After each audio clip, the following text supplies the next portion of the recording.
On this episode, we will embark on a journey to understand one of nature's most underappreciated creations, the Parachis roundbottomus, or the pear as it's known in common tongue. A modern-day pear has three main components: the body, stem, and core.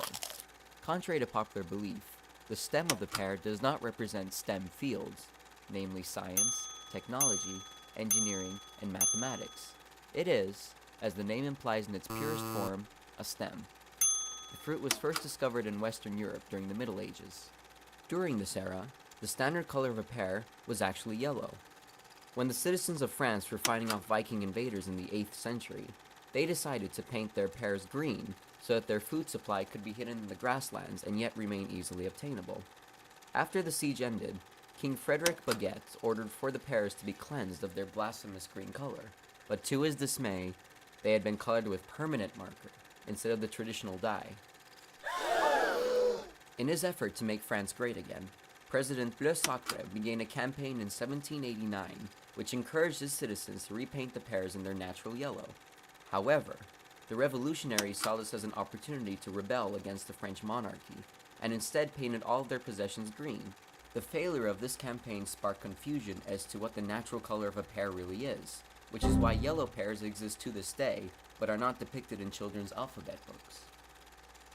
The legacy of President Bleu's lineage does not end there, as in 1910, his great-grandson and French mayor, Fromage, named the city of Paris to honor his roots.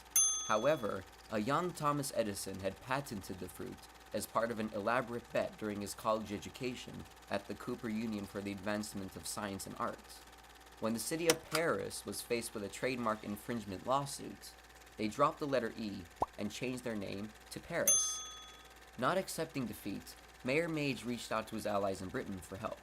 Instead of assassinating Edison and stealing the patent documents, as they'd suggested, the British decided to get in on that juicy trademark money by naming a part of the fruit themselves. "What do you suppose we call it?" Prime Minister Johnny Crumpet asked. "Caw, this naming business is tough," his assistant Philip Oliver exclaimed. Immediately, the Prime Minister's mouth widened into a grin, and he dropped his tea in excitement. Before he could be impeached for wasting a good cup of tea, Philip Oliver recovered the letter E that Paris had cut out of its own name, slapped it onto Johnny's expression, and core became an official part of the fruit. Some linguistic experts say that it is thanks to this heroic repurposing of letters that the expression core has even survived to this day, as the national stocks for the word were plummeting at the time. And now you know a little bit more about the pear. Stay tuned for next week's episode, where we'll be covering a creature elusive to history itself, a being that transcends science as we know it, the fabled Dracon.